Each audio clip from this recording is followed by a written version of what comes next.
boldip.com. Hey everyone, welcome to the Bold Inventors Show. I'm your host, JD Hupener, owner, founder, and patent attorney here at Bold Patents Law Firm. And we're here again. If you're watching us and you caught us after the fact, we're here live every Wednesday at 1:30. So come check us next time. Welcome all those that are going to be joining here. We're live across Facebook, LinkedIn, and our YouTube channel at Bold Patents. Please give us a like, share this with people that you may know, may care about, want to get involved. This is your time to ask questions about anything related to patents, trademarks, copyrights, intellectual property. This podcast is informational only. We're not going to be giving any legal advice away, sorry. But by virtue of you joining this broadcast, there's no client relationship. So do keep things public in nature. No confidential questions, nothing proprietary. Don't blast out your invention here. I'll be giving a link here in just a little bit for you to have a chat. To have a free discovery call with Dallas or Reno at Bold. So again, I'm JD Huvener, owner founder here at Bold Patents.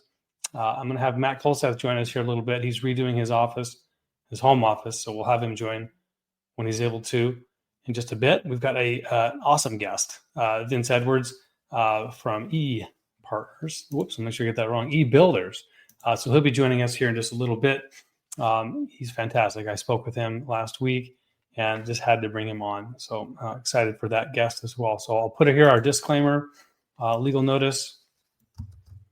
And feel free to ask any questions as we go throughout this broadcast. As always, for those that are out there watching live, we want to prioritize your questions, do our best to give answers to you, and we'll prioritize that. So let me pull up some of our questions that came in over the week first.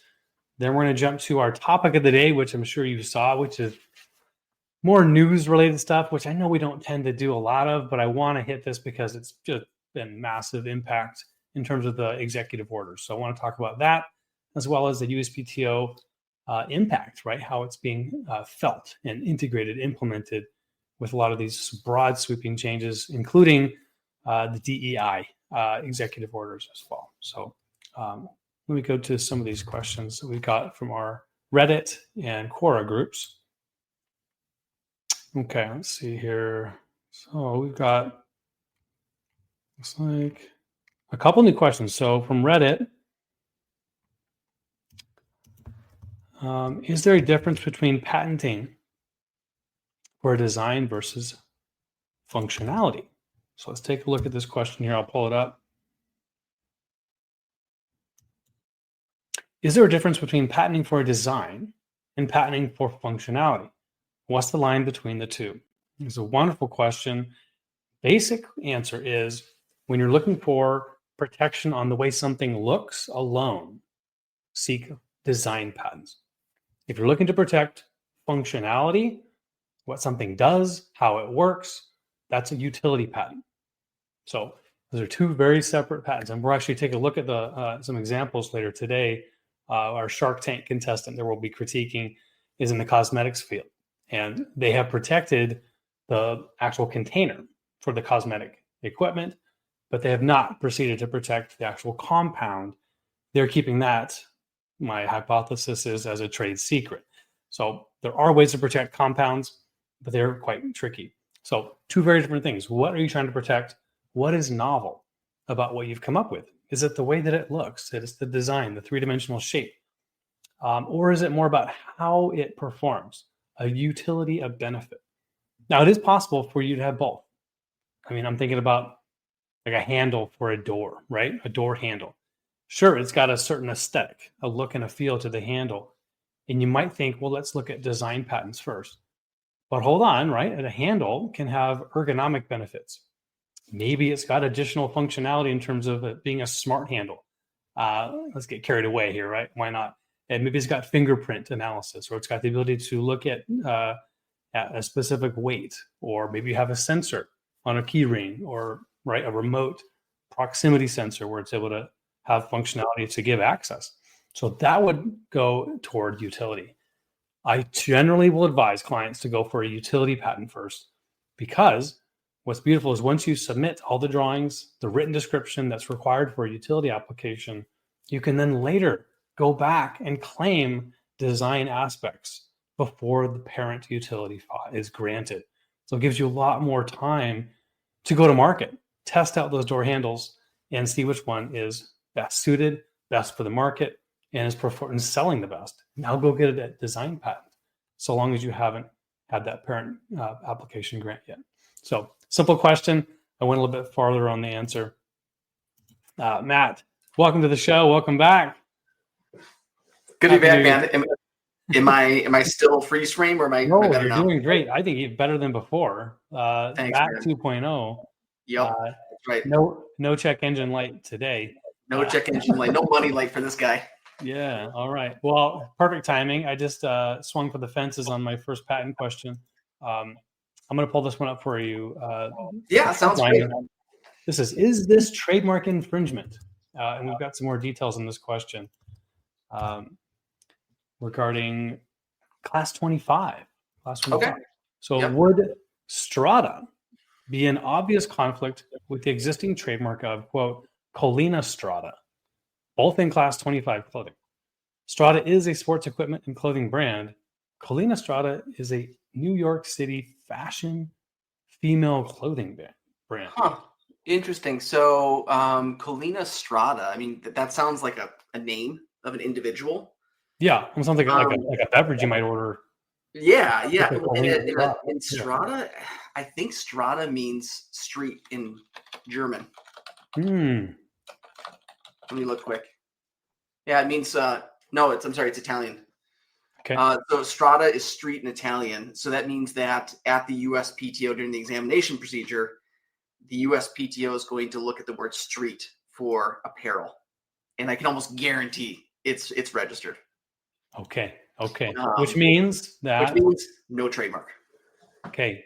Not going to be able to move forward with it being just descriptive. Yep. So merely descriptive, which is kind of crazy, right? That you can have a merely descriptive trademark in a foreign language, but that's how we do it at the USPTO. And this is kind of one of those strange ones that trips a lot of individual applicants up if they don't have an attorney, and it trips up a lot of attorneys who aren't maybe familiar with the trademark process, because there's kind of two things here. The first issue would be, potentially likelihood of confusion with Colina Strata. Not so worried about that one potentially, but the surname refusal and the doctrine of foreign equivalence are two of the big ones that clients miss. So, this translates from from Italian to English. It's descriptive, potentially of streetwear, street apparel, potentially, or it's already been registered. And then, of course, Strata could be a surname, in which case, unless it's exceptionally rare, it's going to be deemed merely a surname and not registrable. Got it. Excellent. Yeah. Let's take this. Anything else? Yeah. No, there might be a couple ways around it, potentially, depending on how long they've used the brand. You might be able to argue acquired distinctiveness, but likely not. Got it. So maybe a secondary, or not what's that called? The other type of registration? Supplemental. Okay. Potentially supplemental, likely not, though. All right. That's always a hard one for examiners and trademark attorneys to distinguish between, right? Like what's merely descriptive in the sense that it can never become suggestive enough to warrant trademark registration, or what's or have you used it so long that you've already basically acquired that secondary meaning. So I don't know. Yep. Challenging. William said it was Strasse. So William, if you've got a question, William, feel free to pop it in here. This is your time to ask. The German version, right? Strasse? Right. I think that's what that was. Yeah.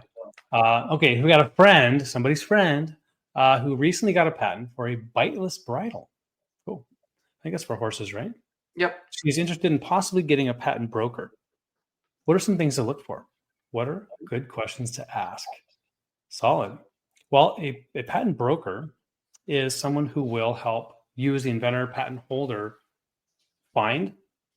And if they're a patent attorney or an attorney, they will help you negotiate and execute either a licensing agreement or a sale of your IP assets. The hard part, of course, is finding a deal. But that's what the brokers do. If you've got a good one, I would ask for track record.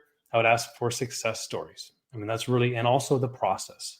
How are they contacting? How will they be communicating on your behalf. And then, of course, look at the fine print, look at their contract to see, because you've hired them, they're representing you. Oftentimes, and we do this here because we have patent brokerage services where we're going to represent you for a certain period of time. And sometimes deals take a long time to mature. And so there's an additional what's called a tail. And we don't hide it, but you should look to see where it's at. If after that 12 month goes by and a deal still percolates, it ends up cementing or executing within a certain time frame, that broker is still going to earn their commission. So those are some kind of high level stuff to look at in terms of the broker. When you're sitting down and talking with them, I am biased. I think a broker dealing with patents, intellectual property is at the highest end if they are an attorney, if they have the basics to understand what kind of IP they're working with, so they can appreciate and value it and explain the rights to the potential buyer or licensee.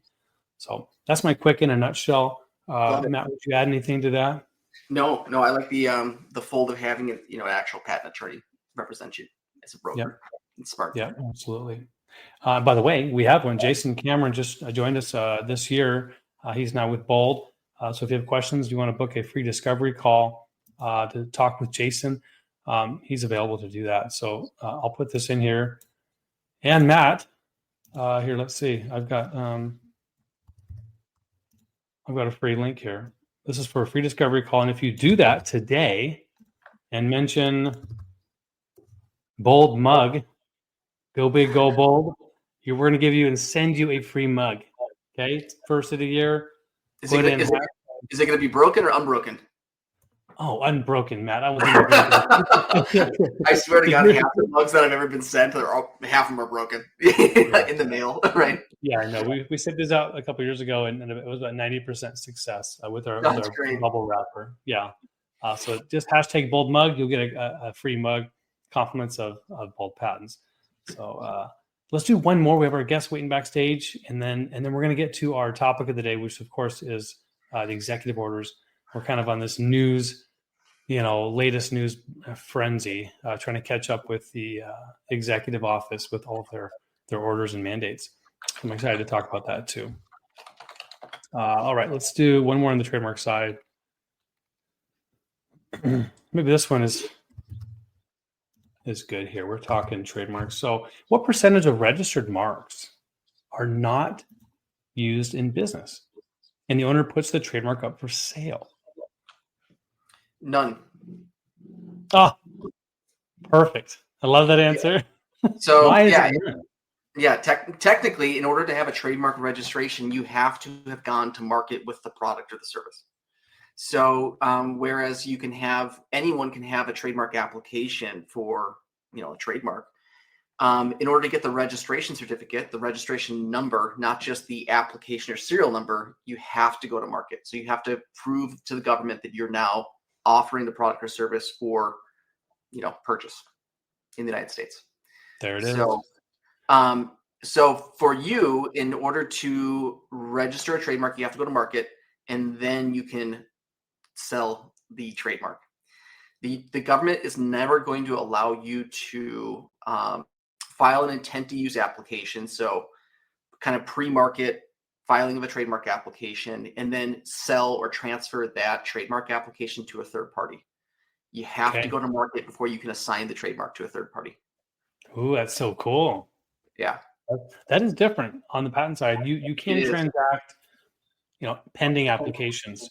Of course, it comes with a lot more risk, of course, that it may not ever be granted. But that's a really cool side note on trademarks. That makes sense. Yeah. So we definitely want folks to have that bona fide intent to use the trademark. And you can't really have a bona fide intent to use something if you're ultimately just going to sell it before you go to market, right?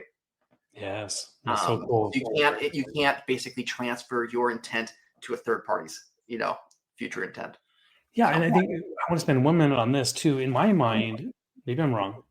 Yeah, I know you're going. You're going to public policy, aren't you? You're going public policy argument. Maybe. I'm just saying you're not really selling a trademark as if you were selling like a domain name. It's not a discrete asset. It really is the business, isn't it, Matt? Yep.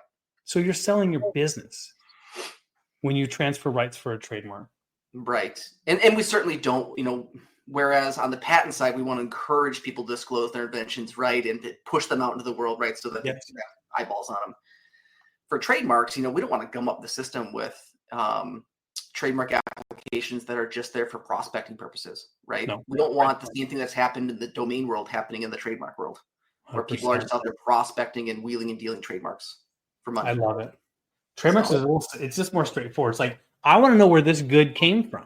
As a I deserve to know where this was the source. Yep. And I've got to rely on that. And that's what trademarks is all about. Yeah, I mean, all a trademark is the touch point between product and service, consumer. So yep. Trademark right here. Love it. Love it. Okay, we've got an awesome guest. I'm going to bring him on. He's been patiently waiting. Mr. Vince Edwards. Welcome to the Bold Inventor Show. Hey, Vince. Hey, good to see you, JD. Good to talk to you, Matt. Yeah, likewise, Vince. Cool. So good to have you, sir. So EB Ventures, let us know, what is EB Ventures and how did you get that started? Well, it's kind of was over time and of course, but my for-profit is called Empire Builders. That's what the EB stands for. And under my nonprofit, Empire Builders Foundation, we have created and have launched in the last several months a nationwide investor platform to connect investors to deals and founders under a mission-based application. So through our nonprofit, we're able to help people from marginalized communities, disadvantaged areas with a dream of business ownership. And so the investor dues and donations and sponsors really help us coach, consult, and provide capital through the investors for those people. But also the investors bring in their own deals, and we help facilitate deals of all types, just pretty much anything on the books. But yeah, we're like kind of like a Shark Tank as far as how that goes, but we kind of do it in a very exclusive way with our investor network, as well as combining them with the deal flow that we have come through our company. My goodness, that's awesome. And so ebuilders.us, this is your nonprofit. The EB, that's just my email, but the nonprofit is Empire Builders Foundation. And so you got Empire Builders Foundation, and then EB Ventures is a division of Empire Builders Foundation. But you can find out about the nonprofit and the investment network at ebventures.org. Got it. Love it. So ebuilders.us, that is where you offer services for the for-profit. For-profit. Love that. That's so good. I feel like a lot of our clients could benefit from your services. You and I just met. I was floored with what you're offering. I mean, this is exactly what most of our clients need, is access to capital, being on a stage where they can say and specify what exactly they've come up with and pitch. I think the biggest question I would have, let's just start with this. When you work with a new client and they're kind of at this excited stage that they got this cool thing they want to build a business around, how do you prepare them for pitching? What are some of those steps they should take? That's a great question, JD. And it really depends on what the service or idea is. There's a general thing I want to go through. I want to learn everything about what they do, how they do it. I want to understand who they are, because when you're pitching, you're not just pitching an idea, you're pitching yourself, you're pitching the team, you're pitching whether or not you're the people to take this to market. You're pitching the product. Is it a good idea? Is it scalable? Is it unique? So there's a list of probably at least, 25 to 50 questions I may ask a person just to understand where they're at and what direction they need to go in. Whether that it's an idea that's, it's a neat idea, but it's not real scalable, that may just be an SBA loan. That may be just a friends and family help them get started. Or if it's something that's truly scalable, the private investment world is going to be more interested in, because they're looking for something that they can get a big return on their investment dollars that can grow significantly once it hits the market. So it really depends when I talk to people and figure out what it is they're doing and whether or not they're looking to scale it. Are they looking to, something, an idea they just want to sell? One of the reasons as you guys work with trademarks and patents, a lot of people really just want to license or get a patent, and so they can license it and just sell the use of it. And that's a whole different marketing strategy. And I work with a lot of potential founders that actually come through the university systems where they've been through incubators or whatnot, and they develop patents. And it's got a little more complicated because technically they don't own all of the patent, and they may not. Commercialization is a whole other factor that they have to deal with when they come out of the university way of life. So it just depends on who's coming from where and what they're looking to do. That's cool. Very, very cool. And so that first discussion can be pretty eye-opening, I bet. what are some of those first couple projects? Just for someone who's on their own, they got a new device. Let's say I was talking about door handles, but earlier before Matt, you were on. I got a new door handle, something really simple, new product. It's a smart door handle. Okay, but I'm on my own, and all I've got is a patent. But I want to get started. What's some of the advice you would kind of work on with me? Well, if you have a patent, that's a big step forward already. So that means that you have found an idea that's very unique. You was able to get a patent on it.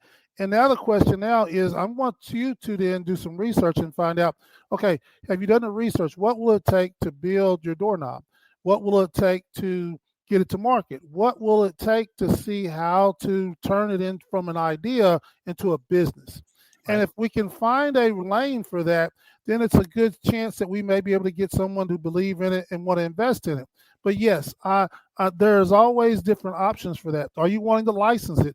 But what do you want your role to be to seeing your idea come to life, to see it go to market? So just a lot of questions I need to ask this person at that stage. And there's so many different resources they can go to work their way up, whether it's incubators, accelerators. And I may not be the right person at first for them to talk to, but I will send them to the right person that can help them at wherever stage they are to get to the next stage and then figure out where you need to be long term. Cool. Yeah. I mean, door handles may be relatively simple, but I know we've got quite a few inventors they've discovered some massive, huge things, right? Let's talk, energy conservation or where the energy production, where to actually create a system, to build it would be easily, 7 figures plus. And so that's interesting. You mentioned universities, collaboration, where you could actually get other people involved. And I'd like to hear more about that. How have you, built networks, and how do you make those introductions to incubators or universities for individuals that aren't necessarily starting out? Well, I've got a great example of that because I've worked with several companies along that line. The University of I live in Lexington, Kentucky, and so our major university is in Lexington. So I have a direct relationship with the Innovation and Commercialization Department there, as well as with the Commercialization Department with the state, which deals with all the universities in the state of Kentucky. So in many ways, if there's something that they have looking to nurture their idea in that environment, I can send them directly to people. But I also was helped the first U.S.-based team graduate through the MIT REAP program at MIT, which is a regional entrepreneurial acceleration program. And they have a phenomenal thing at MIT for companies looking to go into commercialization and innovation. And I have sent some advanced ideas to them because it was something that they could actually move and provide more resources to some of those inventors at that level because of the university size and amount of money that backs MIT for innovation. So it really depends on what they're trying to do and how they're set up. It's very funny you said something about energy because I was just on a call today with a company that's trying to raise $6.6 billion for hydrogen energy technology. There we go. So that's eight digits. There we go. That's what's eight up. Digits. 8 digits. Well, no, it's more. No, it's more. I'm sorry. 10 digits. You're off a couple digits on that. So, but and I had some advice that might be a bit of a stretch for your first raise. But anyway, so that's a whole nother story. But anyway, what I'm getting at is there are resources out there.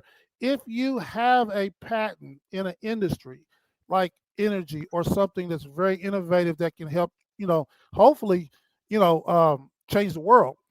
I would probably skip universities and go to the companies that it would affect the most.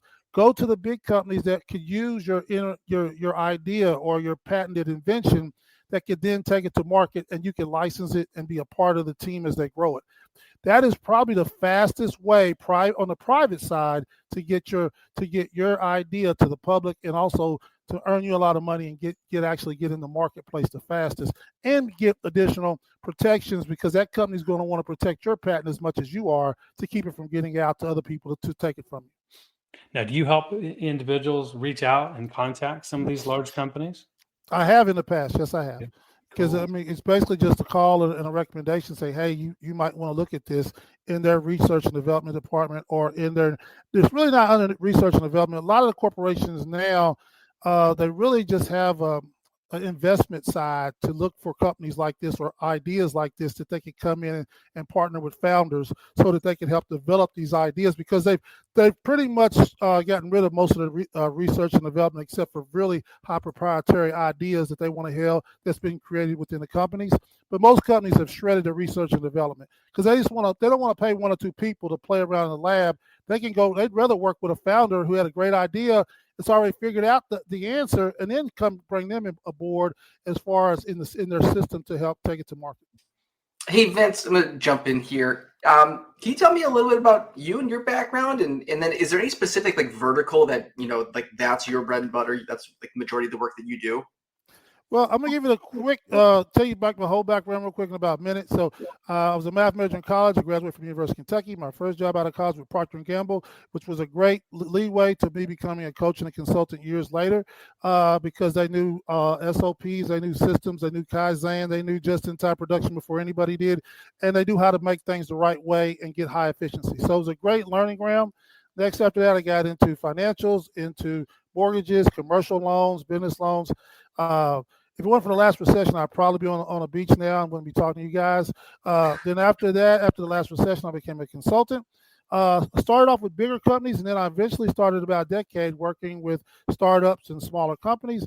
They knew my background of loans and numbers. They said, well, have you ever raised private investment? I said, no.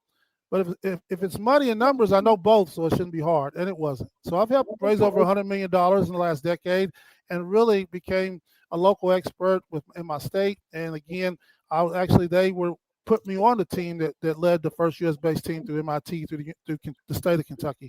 But all that just kind of just brings us up to speed. So I've done consulting, I've done coaching, and I've worked with a lot of different companies from every level of company, from idea on a piece of paper to Fortune 500. So it's been a nice ride, and the ride just keeps getting better as I keep working and trying to do things and help more people along the way. Cool. You find yourself working on the product side more or for service companies? Right now it's about even, but it's leaning, even the product size is leading more into tech ideas, or like, I'm raising capital for 2 AI companies right now. I've got a patented mattress product I'm raising capital for. I'm working on a new investment platform that can actually manage digital and fiat or regular currency in real time that could have stopped the FTX nightmare back a year and a half, 2 years ago. So I've just got a lot of neat companies that I'm working with that are raising capital, and it's from a product to a platform to AI. It all kind of has this lane and place to fit. Cool. I love that. I'm the same way with my practice. I work with everything and everyone. So never a dull moment. Never a dull moment. It's definitely never a dull moment. Mm-hmm. Hey, Vince, we've got some people that are live and maybe a little bit shy to ask questions. I'm going to encourage them to ask right now. Get our guests some questions. You've got about 5 minutes here. Vince, it is okay if I give out your email address for people to reach out to you directly? Mm-hmm. Okay, vince@ebuilders.us. That's correct. All right, so I'll put that up here. If anyone has questions for you, this is it. We have kind of limited time today. I have a feeling we want to bring you back, Vince. Let's wrap this up with kind of maybe some of your best advice, lessons learned for entrepreneurs. Kind of looking backwards. What would they have done more of? What would they have done less of as they get started? Talking right now, let's say to our audience who is just getting started, has that idea. Yes. Well, one thing I want to kind of give this as a preference to all of your potential founders that are thinking about raising capital, and just understand one thing: when you go to raising capital, it's like being dropped in a foreign country that speaks a foreign language. Do not feel dumb. Do not feel there's no stupid question. You don't know it because it's not what you do for a living. It's like anything else. When you don't know what an expert does, that's why you consult experts. Find somebody that can help guide you and structure you in the right way to get started on that, and to talk to you about how to go about raising capital and learn a little bit enough about it, because most people jump out there, they get real frustrated. It's like they just throw spaghetti up against the wall and hope it sticks, and they go talk to everybody they ever heard of that's got a little money in the bank and say, hey, when you make an investment, So it's just really to take the time, understand how that process works, and then hopefully engage, whether it's a free resource or a paid resource, with somebody that can help you be your tour guide through this foreign country landscape. It's a big help. It'll save you a lot of money, time, and resources to figure out where to go. Fantastic, Vince. Well, sir, I'm going to keep you here on our show. Again, thank you for taking time. Vince Edwards with EB Ventures. We'll have you back on for our Shark Tank Boat Bite in just a little bit. Thanks again. All right, Matt, let's do it. That was great. So good, right? Yeah, so good. Definitely be a great resource for a lot of our clients. Absolutely. Let's dig into it. Let's get political for a little bit. Well, let's get legal. Let's talk about the news of what's actually happening. We don't need to get political. I didn't mean to say that. I want to say a few things. I was reading an article today. I was at a Law 360, a couple different articles. First one is some of these changes. It was a summary of, we hit this 2 weeks ago, I think it was, with the executive order to move from telework, remote work to in-person. And I didn't know that, but over 30 years, the USPTO has been trying to get all their employees remote, low operating costs, efficient, 96%. They're going to have to go back in office. But what I didn't hear about until just this week was that there was this offer that went out. Yeah. Heard about this to all federal employees. 8 months severance. Yeah, severance. A piece and take off. And so with a hiring freeze, a mandatory in office, and now a parachute, you're going to have a whole lot less people at the USPTO and any government industry. But not to mention, there's also a hiring freeze. Yeah. So, and the USPTO was what? They were supposed to hire like 1,000 examiners this year or something like that. Yeah. And by the way, costs went up. Oh, yeah. So all this kind of happening within about a month. Costs go up. We're no longer hiring any more examiners. By the way, we're gonna motivate examiners to leave. And in two different ways, by giving them money to leave and by forcing them to leave their comfy home offices. Right. This is going to mean more delays. It has to mean that in the immediate future. Yeah, it's not. I don't think it's good news for efficiency and expediency. No, that's for sure. No. I don't really see any upside for our clients or us as practitioners. Yeah, and I always try to find positive ways to spin things. And I suppose I always try to find silver linings in that. Well, this is like cleaning house to the max, where you're just going to just do one of these to your garage, and then maybe you're going to put some structure and systems in place and get it done right. But my goodness, this is causing a lot of chaos. And in the interim, it's going to cause even more delays. In the article, it was 826,000 pending applications that are unexamined, sitting there unexamined. Are those patents or trademarks? That's on the patent side. So that's going to hit 1 million plus of applications that are just unexamined. 1 million unexamined patents. Just backlog. And I would say high level rough guess, 40 to 50% AI. Yeah. And we've got this backlog, and what that's going to do is it's going to disincentivize people from wanting to file. Larry, hey, you were 4, buddy. We got 32 minutes left with 5 people watching. That's actually pretty good for us, Larry. Don't leave us, Larry. We need you. Oh no. Okay. So what I'm getting at is this is going to disincentivize from a policy perspective. If I'm an inventor and I'm in a fast-moving technology, why would I'm not that excited to file and go wait 3 years to get the ability to exclude others. I'm just going to go to market. Right. Or I'm going to keep my secret within my company. It is really rough, especially on the little guy, little gal, to have to wait that long to get your rights. What's your take on the trademark side? And I know that all these stats or data are based on patents. Yeah, I mean, on the trademark side, I will tell you, like in the last 2 months, things have been really weird at the USPTO.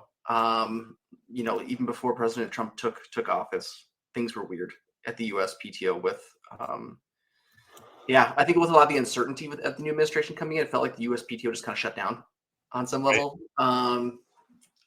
But I will tell you that I've seen more errors from the USPTO in the last year than I've ever seen. I don't know what that's about, but yeah, there's less information out there about the USPTO on the trademark side than there is on the patent side. I was doing some research this morning into kind of like what's the latest and greatest on the USPTO on the trademark side, and there's been less, I guess, direct impact on the trademark side. I know there's a lot of orders that specifically deal with patent examination and things like that, but on the trademark side, I think it's the hiring freeze is going to cause a lot of problems. The return to work mandate, unless they get some sort of exception for that, that's going to be a problem. Obviously, you have a lot of young examiners who might be looking at that 8-month sabbatical and decide to take it, I would think. Go private practice. Yeah, the article said a letter kind of co-authored by the American Intellectual Property Law Associations, Sal Anastasi, and the IPO, Intellectual Property Owners Association, Krish Gupta, basically saying, hey, please, we urge you to give the USPTO special status as apart from other federal agencies. And I love one of their final points is that this is not for the majority of the examiner fees, right? The USPTO fees, they're paid by inventors, not the people. It's not through taxes and government money. Right. The inventors are paying for it. Don't hurt the people paying the fees. I think that's a really, really good point. So I think that's a good distinction too, right? When we talk about like larger politics, taxes versus fees, right? Yeah. And the USPTO is a fee-based system. You have to pay to play, right? Yeah. My income tax, your income tax, federal withholding, whatever, it's not going to pay for the USPTO. But yeah, and then I don't know really what's kind of motivating this whole break things fast in the executive office right now. But yeah, there are some things that you probably don't want to break, especially things like the patent office that serves a lot of business interests in the United States.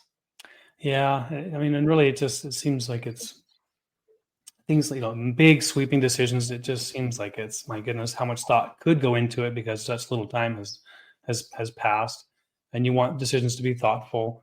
Yep. And you see, with USPTO, you want to be, as a country, we want to be the most innovative in the world. Yep. We want to bring individual inventors, and this kind of leads me to our next topic. Which I know we've made a lot of news across social and non-legal circles regarding this DEI concept, right? Diversity, equity, and inclusion, which has just been slashed everywhere and anywhere possible, including the USPTO, which has really been making a big move to try to make sure that access to patent knowledge, information is made available to everyone. And there's been special money that has been set aside for giving that to underrepresented individuals, underrepresented communities, diverse communities. And we're just talking women, right? I mean, apart from race, getting more female inventors in.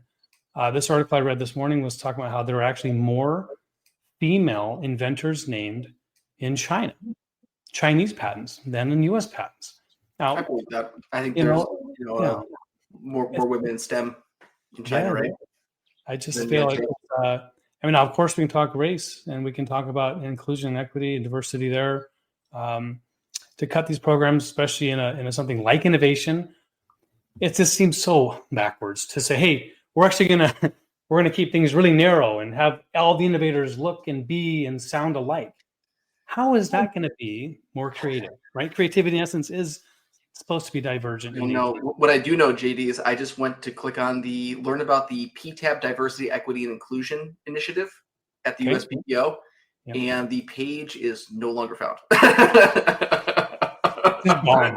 It's been taken down. It's gone. We're gone. I know. Wow. And it's not just USPTO. It's a lot of government industries, a lot of government institutions. There was a little silver lining, which I'll highlight. The laws that are already passed, including the so famous under Barack Obama, the American Invents Act. Yep. And the 2022 President Biden unleashing American Innovators Act. There's money, omnibus spending bill required to do community outreach on the patent process, including groups that the agency director deemed unrepresented. So that money can't be touched, but it seems to me that anywhere possible. Right? That's kind of the thing. It may not be, can't be touching the money, but I think Trump doesn't want to spend it either anymore. Want to spend it? Yeah. So I'm going to bring our guest on for some comment on that, and then we're going to go do our bold bite, Matt. Any final thoughts? We can bring those up here. Hey, Vince, welcome back. We're talking executive orders and DEI. We're going to wrap that up. Vince, anything coming from your side, sir? I do have a few comments on that. First and foremost, I think that it's something that our president is really playing to his base and playing to a lot of false assumptions about DE&I and whatnot. When it comes to business, innovation comes from everybody, and the amount of inventions, just say African Americans, created since the 1700s, from the what is the gin, to cotton mill, cotton mill, all kind of stuff that they invented, the steam engine. I could go on and on. Would not be around if it wasn't for diverse inventors and founders. So I think the key, and what's funny to me is, like, I looked at a number. From 2023, only 4% of people who received DEI jobs or funds were actually African American. And what we found out through more research, it's more women who's really received most of the DEI jobs and or opportunities. But what we're finding out, it's just a catch-all to say, well, we're going to say these people aren't qualified and can't do their jobs, whether it's true or not. And you can't, and I'll just say this about all the executive orders, because it really fits all of them. You can't do a 3-sentence executive order that can deal with the complexities of shutting down the government, or closing out entire programs, or cutting off funding, or telling people you got to come back to work when there's no office for them to go to work at anyway. So there's you really, and I have no problem with getting rid of the bureaucracy and the overspending of government, but we need to have a committee go line by line and see what's necessary to cut out, versus just shutting whole organizations down, whether it's USAID, whether it's DEI, whether it's what's the other big one I was going to say? Oh, Department of Education. I still don't understand who wants that destroyed. I don't know what the Department of Education has done to anybody. Kentucky. I mean, thank you. Anyway, so I'm done with those comments. At the end of the day, I truly believe most people who get jobs in today's age have all got them based off their qualifications.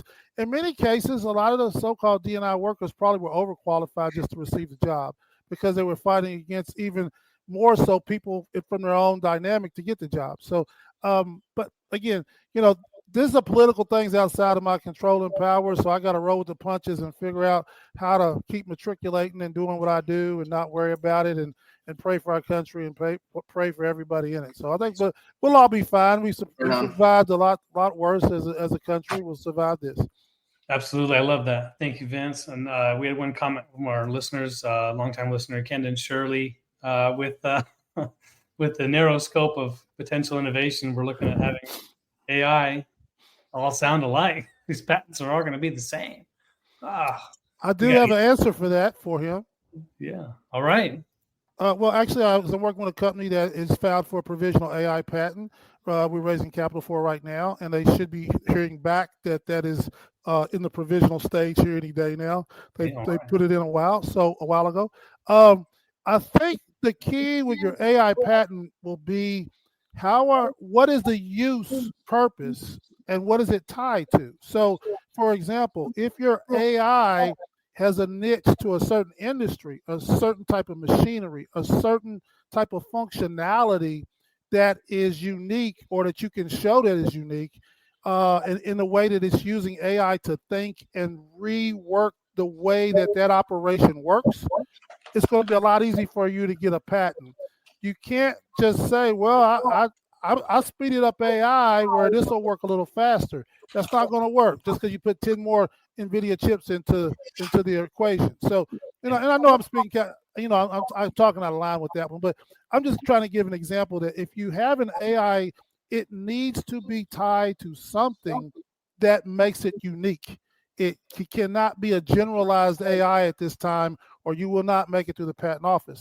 So you need to find out what the specific functionality you're doing, what actual problem and or service or product you're creating, that this AI is going to be very unique in the the execution of this act or how this product will work.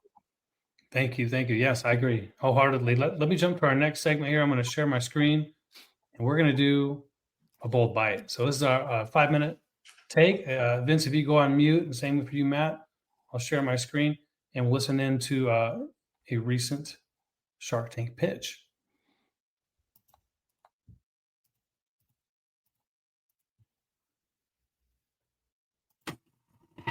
Next into the tank is a makeup brand so clean you can sleep in it.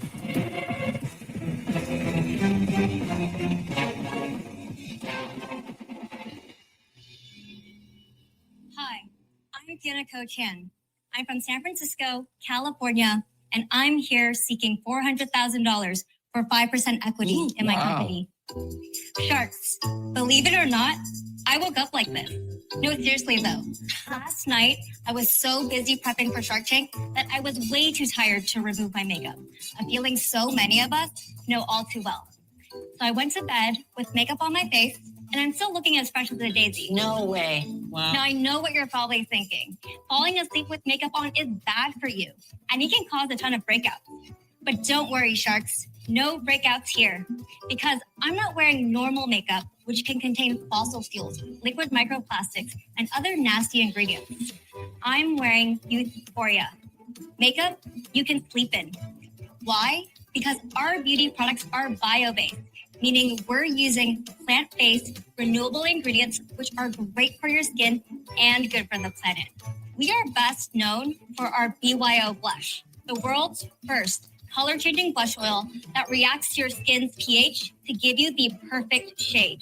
Let me show you. Simply apply on your cheeks.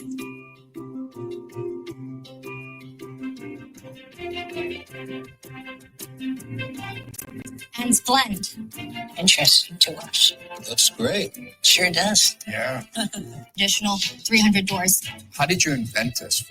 So when I started the business, I had no experience in beauty. I come from a family of refugees. My grandparents fled China for Vietnam, and then my parents fled Vietnam for America. So the emphasis growing up was always have a very safe and stable job. So I went to Dartmouth, and then I started my career in the tech industry. I used to sell some of the most complicated software to data centers. That job led me to travel to some of the most polluted cities in the world in Asia. Years before COVID, I would be sleeping in N95s. So I was flying back and forth between San Francisco and Asia, constantly sleeping my makeup. And my skin was always reacting because I was in these very polluted cities. And I realized that my normal skincare and makeup just wouldn't work. And I decided, you know what, I really want to make makeup that if I slept in it, it wasn't going to ruin my skin. But more importantly, I wanted makeup that acted like skincare, that if I wore it, it would make my skin better. I really wanted to create a universally flattering blush. And so I flew to Korea, met with some manufacturers. Many samples later, we have the one that we're using now. Can I ask you what it costs you to make it and what you sell it for? So our color-changing blush is $36. Our pre-game primer is $38. And our dewy hydrating lip glosses are $26. And in terms of COGS, it is between $4 to $6 landed. Percent. No royalty. Wow. Would you do it at 8%? No. But you're getting 4 of us. Yes. He's going to look terrible with that makeup on. So the difference of 2%. All right, look, I'll do it at 7.5%, but I want the royalty to go to $1 million at 75 cents a unit. Just to prove the point, I'll do it at 8%, no royalty. Got a deal. Done. Oh, she got a deal. Mark swooped in. He did. I wanted to highlight this inventor. I love the story, right? The refugee immigrant turned entrepreneur. This is another one of those issues, right? That our leadership at the country is sort of sort of shying away from. This seems anti-innovation. We need more of this. Women founders, diverse cultures, and different ways of thinking. Now, from a patent perspective, I found 0 in terms of utility patents for Makes this sense. company, but I did find a design patent. So I want to highlight cool. this quickly. You saw that premiere, that was the blush, right? So we have the this particular one here. So I'll share this off. So this is for the cosmetic container. It was issued in 2022. Buyouts Chan for Youth LLC. And so a design patent, you know that right away because it's got a D right before the number. Yep. Covers just the way something looks, ornamental design. So there it is, kind of the star shaped on the bottom of the container. That is hers. That is the company. That's their design mark for the 3-dimensional shape of that container. They also got another design patent for a base, which is sort of a holder for several, up to 4, cosmetic containers. So that was quite novel. They weren't able to secure anything on the composition, the compound, but you certainly can. And I want to quickly highlight that you can get patents for cosmetics. This one was actually really close to the way she described hers. A company called P2 Science out of Woodbridge, Connecticut, just issued last year. This one covers basically green, sustainable products covering personal care, environmentally friendly ingredients, soy, coconut, plant-based. So there are some issues. If you go to market with the product, you might be unfortunately infringing someone else's patent. So it may be wise for youth and for her as a founder to do what's called a freedom to operate, usually in a perfect world, before you go to market, to make sure you're not stepping on the toes of any patent holders. I hope she hasn't run into any issues, but one of those things to look out for, not just, hey, I'm not going to get a patent, but, well, you might be infringing others. What's your take from the trademark side, Matt? Yeah, no, that's great analysis. On the trademark side, they have a couple different trademark registrations for Euphoria word marks. So not a logo mark or anything like that, just a word mark, which is great. And yeah, they're in class 25, 26, and class 3. So it's kind of weird that you got like 2 trademarks with 3 different classes. So it's strange that they decided to do one individually, then the other 2 as one trademark application. Usually a trademark attorney will break them up into individual applications based on class. Got it. Go ahead, please. Yeah. So yeah, they're covered in terms of the products. They might consider also doing like an online retail store if they sell direct to consumer. I don't know if they do or not, but that would be another application they could possibly have. And then one other thing that actually really caught my eye, and this is something that's not unique to this, to Euphoria, but I see this a lot. So you see their logo there. It's a stacked logo. It says youth stacked on top of Euphoria, right? That's great if you generally refer to yourself as Euphoria, 2 words. But they have registered Euphoria as 1 word, right? So all of a sudden you have this disconnect in terms of the brand identity. So my recommendation to clients is always pick a lane with your branding. Are you going to be 1 word or 2 words? And then always consistently use the brand that way. Because technically speaking, they should have another trademark application registration for youth space for you. 2 words. Got it. Got it. That's a good one. And I deal with this, with most clients, right? We have the conversation. How are you going to use this brand, right? And how are you going to consistently use it? Because I don't want to see you using it both ways. Just pick one. Absolutely. All right. Well, Vince, we let let's let the expert weigh in here on the. So if Miss Chan, or sorry if I'm saying her name wrong, Mrs. Fiona Chan was your client, maybe before she pitched or even after getting funding, what are some recommendations you might have for her? Well, I like what you guys have already said, but I think the key takeaway in this case is she protected what she felt like she needed to protect for the market, for it to go to market. But what she also did by not seeking a patent was protecting the secret sauce.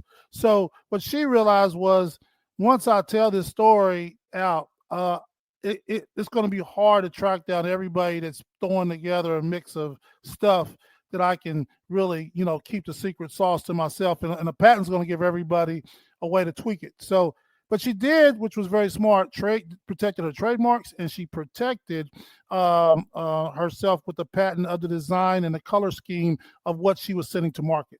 And she's like, you're just going to have to get your own chemist to figure out what I did. But the rest of it, I'm going to hold, I've got a patent to protect myself from you trying to look like me, from you trying to look and sound like me, which is just as important, is so that people don't get confused once your product hits the market. That's what something people don't understand a lot of times is they look at patents only from one aspect. And that is, oh, I got to get a patent because this is my invention.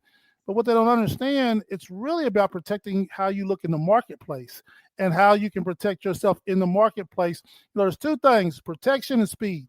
And it depends on what are you doing and whether or not which is most important, which is speed to market, get out and be a front runner and say, come get me, or protect it with locking in the ability to reserve the rights that somebody cannot use this unless they get your permission or pay you. So you've got two things for protection, and the other third one is secret sauce. So you have to figure out, sometimes it's a mix of all three that will help you. But one thing I can tell you is that if you got any questions, they need to call Bold Patents and find out which one they should do. How about that? Oh, Vince, you rock star. Thank you. That was perfect.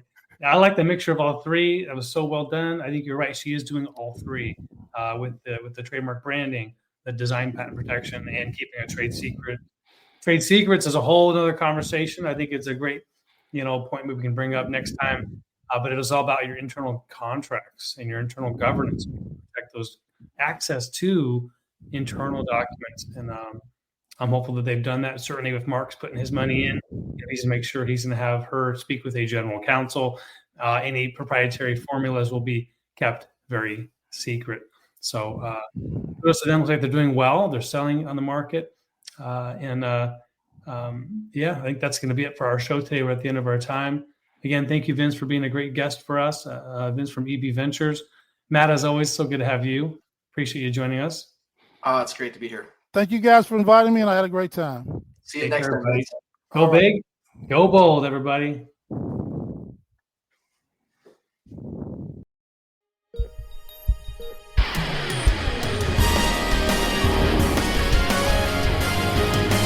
big, go bold at boldip.com.